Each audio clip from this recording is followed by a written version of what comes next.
mahal lahat yung Tinodas toys. More or less, magkano to? Mga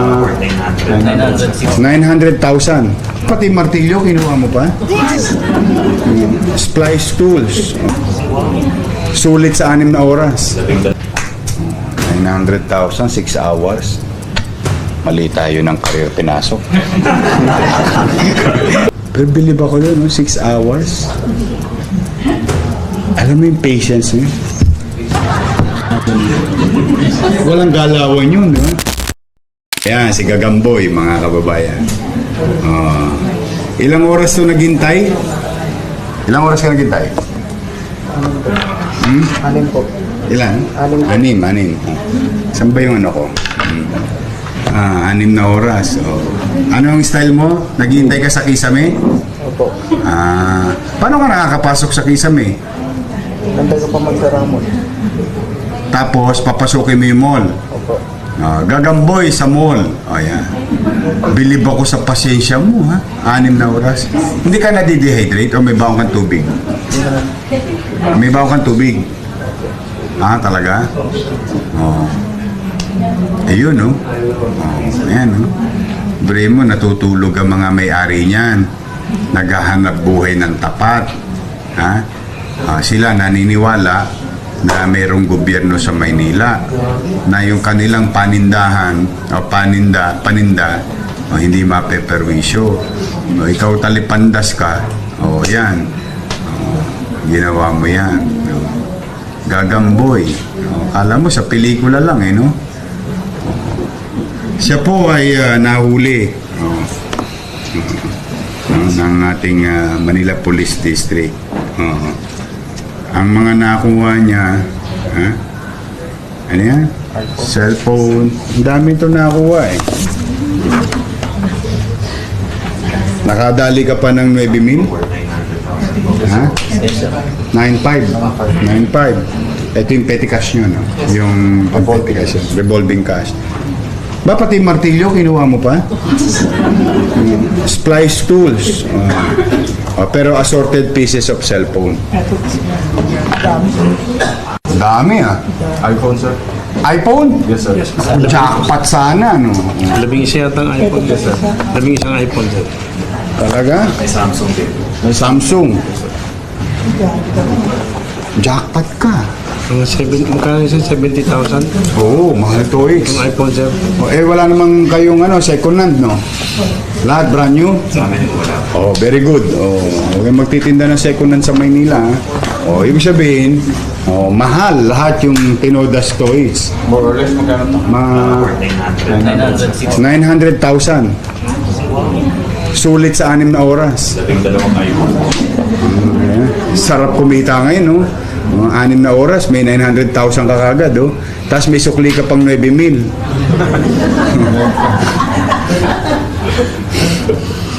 Sarap mong kurutin.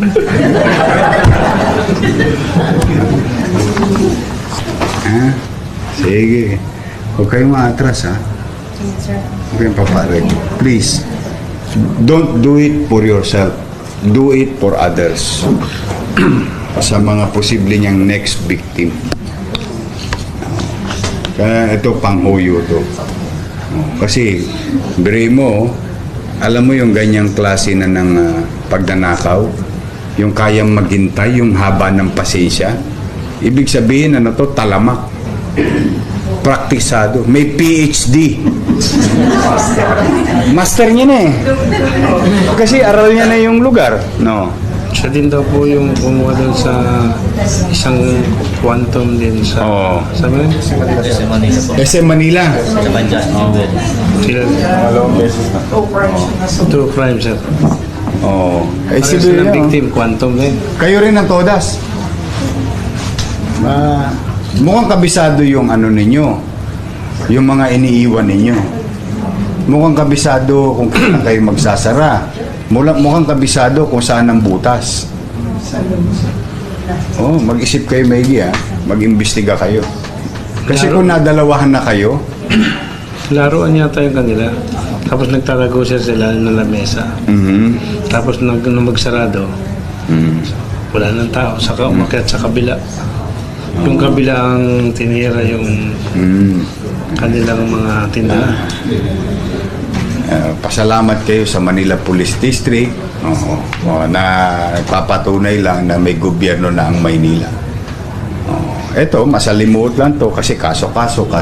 Pero sa pagpapatuloy ninyo, if you're going to pursue it, katulong kayo ng pamahalaan sa pagsasaayos sa mga Tolonges na to.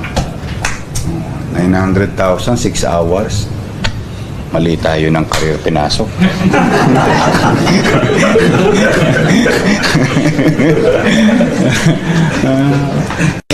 Sarap ng buhay, nakanyangga ka lang, oh. Di ba? May 900,000 ka, may sukli ka pa 9,000. Ay, nako. Talipandas ka. Sige. Tuluyan nyo, ha? Sir. Oh, thank you sa inyo, ha? Yes, sir. Thank you. Oh, thank you. Palakpakan sa mga pulis.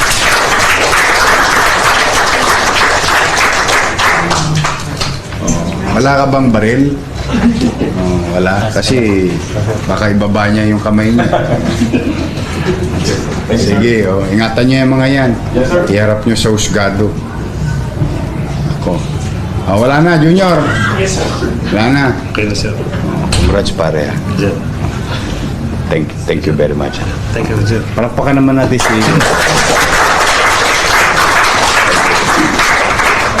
Kaya ako, paalala ko lang, mga Tolonges, bago na kayo. Una, kung hindi namin, kung mapipigilan namin kayo, halimbawa, makumbisa magbago na kayo, maghanap buhay kayo, huwag kayong batugan. Maghanap buhay kayo ng patas. Huwag kayong gagawa ng illegal.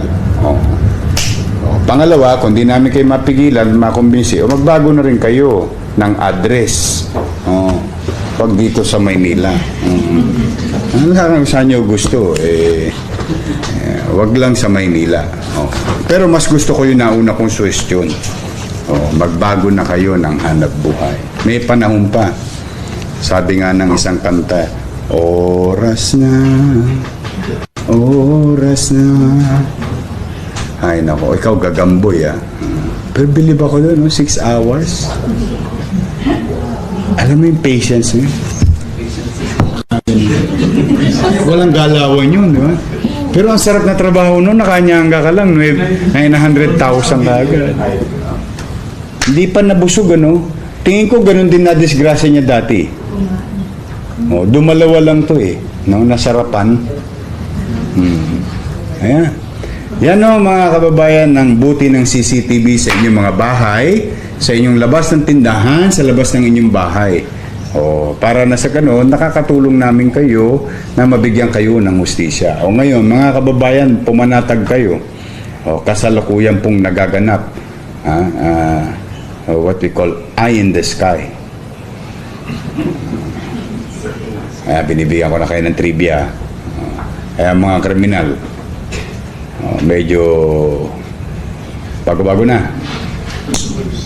Totoo ito I will show it to you how we will govern 24 hours a day. Pati mga karnap, hijack, yari kayo sa Maynila. Talaga. Lapit na. Andiyan na, nakikita ko na, operational na. Nagte-testing na kami. Lalakad ka lang. Pag ikaw may record, nakita ka ng camera. Yung camera, tatawagin yung pansin ng tao.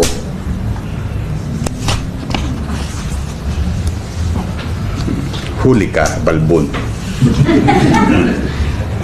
Kaya basta unti-unti niyawan. Ang talagang nakakagulat dito, 6 na oras siyang naghintay. Kung ang sipag at tiyagang iyon ay inilaan sa legal na trabaho o negosyo, baka mas malaki pa ang kinita niya kaysa sa ninakaw. Minsan talaga, hindi kakulangan sa diskarte ang problema. Ang problema ay kung saan ginagamit ang diskarte. Dahil sa huli, anumang bagay na nakuha sa maling paraan ay maaari ring mawala sa isang iglap kapag nahuli ka ng batas. At sa panahon ngayon na halos bawat sulok ng mall ay may CCTV, napakahirap ng makalusot nang hindi nag-iiwan ng ebidensya. Kayo mga kababayan, ano sa tingin ninyo? Posible kayang may kasabwat ang suspek? O talagang siya lang ang nagplano at nagsagawa ng buong operasyon? I-comment ninyo ang inyong opinyon sa ibaba. At kung gusto ninyo ng mga ganitong balita at reaction videos na may malinaw na pagsusuri, huwag kalimutang i-like, i-share at mag-subscribe. Maraming salamat sa inyong panunood at magkita-kita tayo sa susunod nating video.